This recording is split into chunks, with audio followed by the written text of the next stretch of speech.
ายที่ท่านผู้ชมที่เคารพมื้อนี้ KPN Media ลาวก็ได้ลงมาพื้นที่ท่าวัดจันทร์เนาะเพื่อมาอัปเดตติดตามเบิงสภาพน้ำขึ้นเนาะน้ำคลองระดับน้ำคลองขึ้นเฮ็ดให้พื้นที่ในการจัดกิจกรรมหรือว่าห้านค้าต่างๆก็คือได้รับผลกระทบจากน้ำท่วมครั้งนี้ถือว่า KPN Media ลาวก็ได้ลงพื้นที่ในมื้อนี้เนาะถือว่าเป็นมื้อวันที่11สิงหาเนาะก็ถือว่าเนื่องจากอิทธิพลของพายุ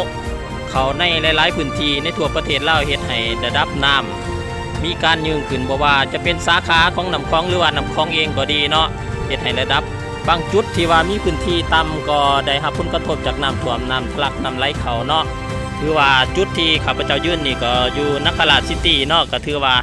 จะเห็นระดับน้ำที่ว่าเขามาท่วมในบรรดาพื้นที่ห้านค้าเป็นที่เรียบร้อยแล้วเนาะถือว่าเป็นเวลา2 มื้อแล้วเนาะที่ว่าน้ำได้ท่วมในจุดนี้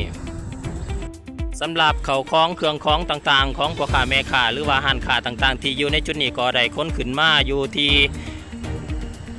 ตะพังสันเทิงแล้วเนาะถือว่าเพื่อลดพรความเสียหายหรือว่าลดพรที่ว่าผลกระทบจากน้ำท่วมในครั้งนี้ก็ถือว่าเครื่องก็มีจำนวนหลงหลายเนาะก็ถือว่าได้ยับใหญ่ใส่สวยขึ้นมาเป็นที่เรียบร้อยแล้วในช่วงกลางเดือนสิงหาเดือนกันยาก็ถือว่าเป็นช่วงฤดูน้ำหลากน้ำนองเนาะก็เฮ็ดให้ปริมาณน้ำพ้นหลายเนาะก็ถือว่าเฮ็ดให้มีเกิดน้ำท่วมในหลายๆพื้นที่ทั่วประเทศนอกจากจุดนี้อยู่ที่ท่าวัดจันทร์เมืองจันทบุรีนครหลวงเวียงจันทร์แล้วอยู่ที่ต่างแขวงในหลายๆเมืองก็ได้รับผลกระทบน้ำท่วมน้ำสูไหลเข้าเรือนซ่านบ้านซองถนนหนทางพื้นฐานของรางให้หน้าหัวสวนตากาต่างๆหรือว่าพืชผลสัตว์เลี้ยงต่างๆก็ได้รับผลกระทบเนาะปีนี้ก็ถือว่าเป็นอีกปีหนึ่งที่ว่าได้รับความเสียหายจากน้ำท่วมเนาะก็ถือว่าเป็นจำนวนนักสมควรตอนนี้ข้าพเจ้าก็บ่าวน้อยเนาะบ่าวน้อยก็ถือว่ารับหน้าที่เป็นผู้ดำเนินรายการในซอง KPN Media ลาวเนาะก็ถือว่าได้ลงพื้นที่ตัวจริงเนาะตอนนี้ข้าพเจ้าก็ยืนอยู่บริเวณเขตนครราชซิตี้เนาะก็ถือว่าทั้งด้านหน้าก็จะเห็นสิ่งของหรือว่าเครื่องของที่ว่าอพยพจากระดับน้ำเขามาท่วมหันค่าคือเก็บเมียนขึ้นมาเมียนสันเทิงเนาะก็ถือว่าเป็นสิ่งที่น่าเป็นห่วงเนาะก็ถือว่าต่อกับเหตุการณ์ดังกล่าวเขาก็เป็นกำลังอกกำลังใจให้กับพ่อค้าแม่ค้าเนาะจงมีกำลังใจสู่เนาะสู่เนื่องจากว่าภัยพิบัติธรรมชาติหรือว่าธรรมชาติมันสามารถเกิดขึ้นได้เนาะเฮาบ่สามารถไปยุดไปหามเกี่ยวกับภัยพิบัติธรรมชาติได้เนาะวิธีที่ดีก็คือการป้องกันเนาะเมื่อจะมีระดับน้ำเมื่อจะเกิดน้ำท่วมเฮาก็สามารถเกินว่ายับใหญ่ใส่สวยหรือว่าสิ่งของต่างๆที่จำเป็นเนาะที่ว่าสามารถยกใหญ่ได้ก็สามารถยกใหญ่ขึ้นเนาะเพื่อบ่ให้ผลกระทบเพื่อบ่ให้เกิดความเสียหายจากการท่วมของน้ำว่านักท่องเที่ยวต่างประเทศที่ว่าเพิ่นมาเยี่ยมย่ำท่องเที่ยวอยู่ในนครหลวงเวียงจันทร์เพิ่นก็ให้ความสนใจเนาะเพิ่นก็พาขอพระครัวมาเบิ่งคือกันเนาะมาเบิ่งน้ำท่วมเพิ่นว่ามาเบิ่งระดับน้ำคลองขึ้นอยู่ที่ขอบเขตท่าวัดจันทร์เนาะเมืองจันทบุรีนครหลวงเวียงจันทร์ภาพที่ท่านเห็นทางด้านหน้าก็คืออีกหนึ่งโซนเครื่องเล่นหรือว่าโซนสวนสนุกเนาะก็ถือว่าเครื่องของเฮาจะเห็นเครื่องของแมนยุกใหญ่ขึ้นมาอยู่พักพนักสันเทิงเนาะถือว่าเป็นสันเทิงที่ว่าระดับน้ำบ่สามารถขึ้นได้เนาะเพราะว่าเนื่องจากว่าสันลุ่มแมนถึงน้ำท่วมหมดแล้วเนาะเราจะย่างเข้าไปใกล้ๆเพื่อเบิ่งภาพบรรยากาศภาพที่ท่านเห็นนี่ก็คือเครื่องที่ว่าถึกยุกใหญ่ขึ้นมาเมียนเนาะตอนนี้ก็ระดับน้ำก็ถือว่าอยู่ในภาวะน่าเป็นห่วงเนาะเนื่องจากว่าอีก 2-3 มื้อต่อหน้านี่กรมอุตุเพิ่นก็ยังแจ้งว่าจะมีฝนตกอยู่เราก็ต้องเฝ้าระวังเบิ่งว่าระดับน้ำจะมีความสูงขึ้นมาอีกเท่าใดเนาะเครื่องที่ขึ้นมาเมียนเนาะเจ้าของเพิ่นก็ยังอยู่ในจุดนี้แหละเนาะเพื่อเบิ่งแย่งแล้วก็ติดตามเบิ่งสภาพน้ำแล้วก็ติดตามเบิ่งเครื่องของเนาะขอบใจทุกท่านที่เข้ามารับชม KPN Media ลาวเนาะถูกใจก็อย่าลืมกดไลค์กดกระดิ่งกด Subscribe ให้แน่เด้อให้ทีมงานของเฮาแน่ตอนนี้ทีมงานของเฮาก็ลงไลฟ์สดหรือว่ารายงานสดสภาพตัวจริงน้ำท่วมอยู่ที่ท่าวัดจันทร์เมืองจันทบุรีนครหลวงเวียงจันทร์เนาะก็ถือว่าเฮาก็จะเห็นสภาพตัวจริงเนาะกับตัวนี้ก็จะเป็นเครื่องเล่นเครื่องสนุกต่างๆที่ว่าสามารถยกย่อได้แล้วเฮาก็สามารถยกขึ้นมาแ แต่ก็ยังมีบางสิ่งบางอย่างที่เฮาบ่สามารถอยู่ได้เฮาก็ต้องปะไปก่อนเนาะมีแต่รอถาน้ำลงน้ำหยังแหละเฮาจังคอยซ่อมแซมหรือว่าทำความสะอาดต่างๆแล้วก็ติดตั้งระบบใหม่เพื่อทำการเปิดให้บริการขึ้นใหม่ตัวนั้นเฮาก็จะเห็นพ่อแม่ประชาชนเนาะที่ว่าทำการหาปลาเนาะเกินว่าใส่ม่องใส่เบ็ดถือว่าน้ำมาปลาก็มาเนาะว่าป้าต้องอยู่ในน้ำเพิ่นว่าเขาในหน้าป้าในน้ำเพิ่นว่าก็ถือว่าเป็นโอกาสที่ดีในการที่จะทำการ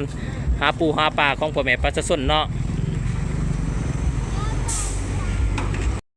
ภาพที่ท่านเห็นทั้งข้างหน้านั่นก็คือเจ้าของกิจการเนาะเจ้าของหันขาหรือว่าเจ้าของที่ว่าดำเนินธุรกิจเกี่ยวกับสวนสนุกเนาะตอนนี้เพิ่นก็พากันเผาระวังระดับน้ำขึ้นเนาะว่าระดับน้ำจะขึ้นลงหรือจะขึ้นหรือจะลงเนาะเขาก็ค่อยติดตามกันเนื่องจากว่าเครื่องบางเครื่องก็จะว่างอยู่พักสันลุ่มเนาะเพื่อให้บิดน้ำเท่านั้นเนื่องจากว่าการยุกการย่อกับพบขอยุ่งยากเนาะแต่ว่าระดับน้ำขึ้นเพิ่นก็จะใหญ่ขึ้นมาสันเทิงอีกอย่างหนึ่งถือว่าเป็นขวัญกำลังใจหรือว่าเป็นกำลังใจให้ทุกท่านสู้ๆเด้อเพราะว่าทุกสิ่งทุกอย่างเฮาบ่สามารถต้านทานกับภัยธรรมศาสตร์ได้เนาะแต่ก็เฮาก็สามารถป้องกันได้ในบางสิ่งบางอย่างเนาะจุดนี้ก็เป็นโซนสวนสนุกเนาะรถซิ่งเนาะเป็นบอลรถซิ่งเนาะก็ถือว่าระดับน้ำก็เกือบจุเพดานของเต็นท์แล้วเนาะถือว่าเต็นท์นี่ก็สูงสมควรนะสูง3 เมตร4 เมตรเนาะก็ถือว่าระดับน้ำในจุดนั้นก็ถือว่าอยู่ระดับ2 เมตรแล้วเนาะถ่วมหัวสามารถถ่วมหัวได้เนาะเบิ่งระดับตัวจริงแล้วเขาก็จะให้ทานเบิ่งภาพบรรยากาศโดยรวมเนาะเนื่องจากว่าระดับน้ำของเนาะก็ถือว่าเขตนั้นก็จะเป็นป่าหญ้าพงไผ่ก็ถือว่าปัจจุบันก็ถือว่าถ่วมเบิดแล้วเนาะจะเห็นแต่วิวของน้ำมหาศาลเนาะเนื่องจากว่ากระแสน้ำมีการพัดแห้งจุดนั้นจะมีเป็นกระแสน้ำที่พัดแห้งเนาะก็ถือว่ามีความอันตรายหลายเนื่องจากว่าระดับน้ำขึ้นแน่นี่สิ่งปฏิกูลต่างๆหรือว่าเศษใหม่ต่างๆก่อมาตามน้ำคลองเนาะบางจุดบางบอนก็มีการดักเนาะเคินว่าดักเอาไม้เอาพื้นเนาะก็ถือว่าบางคนก็ได้ไม้ท่อนงามได้แผ่นงามที่ว่าไหลมากับน้ำเนาะที่ว่าน้ำสุน้ำไหลมานอกจากนี้ก็ยังมีเศษขี้เหงื่อต่างๆก็ถือว่าก็มาพร้อมกับน้ำเนาะก็ถือว่าก็ปฏิเสธบ่ได้เนาะตัวนี้ถือว่านี่ก็คือภาพบรรยากาศตัวจริงอยู่ที่ทาวัดจันทร์เนาะก็ถือว่าเครื่องของจำนวนหลายก็ถือยกใหญ่ขึ้นมาเมียนสันเทิงเป็นทีห้อยแล้วเขาก็จะเห็นเครื่องเล่นบางส่วนก็ถือว่าถือเก็บยกใหญ่ขึ้นมาสิ่งที่ว่ายกใหญ่ขึ้นมาบ่ได้ก็คือต้องได้พิษต้องได้ป้าเมียนจุดเก่าเนาะเนื่องจากว่าการเก็บเมียนต่างๆมันก็ต้องได้ใส่เวลาแล้วก็ใส่ความสนิทสำนานหรือว่าใส่เครื่องมืออุปกรณ์ต่างๆเฮาสามารถยกใหญ่แต่สิ่งที่เฮายกใหญ่ได้เนาะสิ่งที่ท่านเห็นก็คือสิ่งสาเฮาก็บ่สามารถยกได้เนาะเพราะว่าการม่างมันก็ต้องได้ใส่เวลาต่างๆก็ถือว่าสิ่งใดที่ว่าจะได้รับผลเสียหายหน่อยก็คือสามารถว่างเมียนจุดเก่าเนาะก็เพียงแต่ล่อถาระดับน้ำลงแล้วจึงทำการอนามัยหรือว่าเปิดให้บริการขึ้นใหม่ตอนนี้ข้าพเจ้าก็ยืนอยู่ที่แคมป์ของเนาะแคมป์ของสวนเจ้าอนุวงศ์ล้านทาวัดจันทร์เนาะหนาวัดจันทร์เนาะก็ถือว่าห้องแคมป์ที่สูงๆนั่นก็คือแม่นห้องแคมป์แอมมารีเนาะห้องแคมป์ระดับสากลห้องแคมป์ระดับ5 ดาวเนาะถือว่าก็เมื่อขึ้นไปเยี่ยมส้มหรือว่าพักเศร้าสันสูงสุดก็จะเห็นวิวที่สวยงามนี่ก็คือภาพบรรยากาศโดยรวมอยู่ที่ทาวัดจันทร์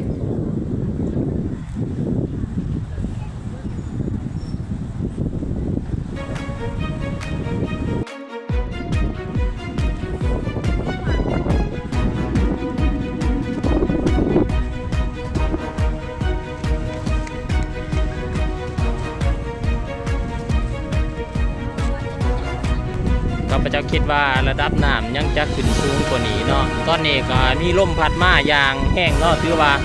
ลมอยู่ที่แคมป์ทาวัดจันทร์หรือว่าแคมป์น้ำคลองก็ถือว่าแห้งเนาะก็อาจจะมีพายุมาตื่มก็เป็นใดเนาะเนื่องจากว่ากรมอุตุเพิ่นก็แจ้งเตือนตื่มอีกว่าจะมีฝนเนาะจะมีฝนสืบต่อไปอีก2-3 มื้อเนาะก็ถือว่า ระดับน้ำอาจจะสูงกว่านี้เนาะก็คือว่าช่วยเป็นกำลังใจให้กับพ่อค้าแม่ค้าที่ว่าได้รับผลกระทบจากน้ำท่วมในจุดที่ท่าวัดจันทร์เนาะตอนนี้ก็คือว่าลมแห้งอาจจะมีลมพายุมาก็เป็นได้เนาะ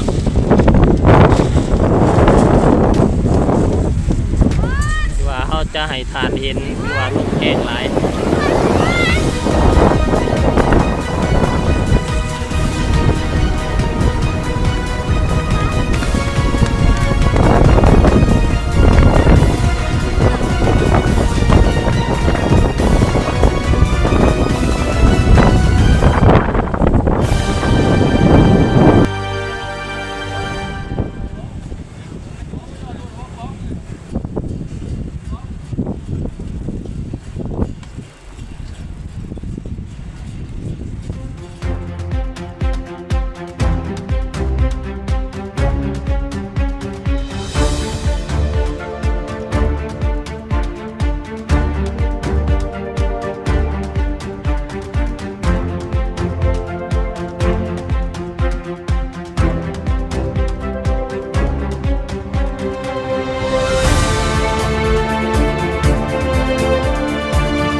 ภาพที่ท่านเห็นอยู่ทั้งด้านหน้าก็เป็น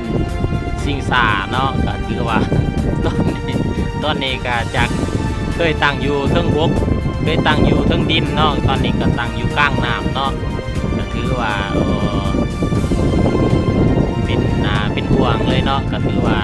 เครื่องเล่นต่างๆหรือว่าสวนสนุกจุดเล่นต่างๆก็ถือว่าถูกน้ำกืนแล้วเนาะถึงน้ำกืนไปแล้วหรือว่าระดับน้ำที่ว่าขึ้นอยู่ผักสันลุ่มของลำคลองเนี่ยก็ถือว่าสูงระดับเกือบ2 เมตรแล้วเนาะถือว่าถ้าขึ้นมาอีก1 เมตร 2 เมตรก็จะถึงผนักขั้นที่2ของผนักสันเทิงแล้วเนาะ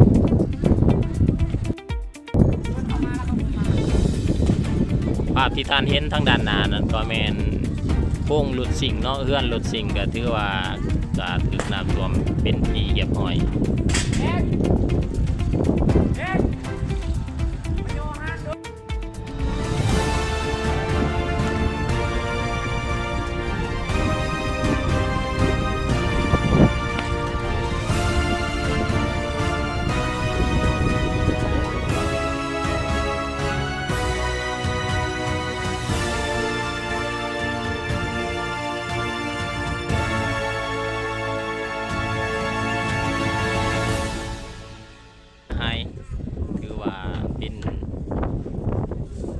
เหตุการณ์ที่ว่าจุดนี้ก็ถือว่าน้ำจะท่วมในทุกๆปีเนาะเมื่อฮอดฤดูกาลแหละก็คือช่วงเดือนสิงหากับเดือนกันยาเดือนตุลา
มาฮอดนี้ถือว่าการลงภาคสนามของทีมงาน KPN Media ลาวก็ถือว่า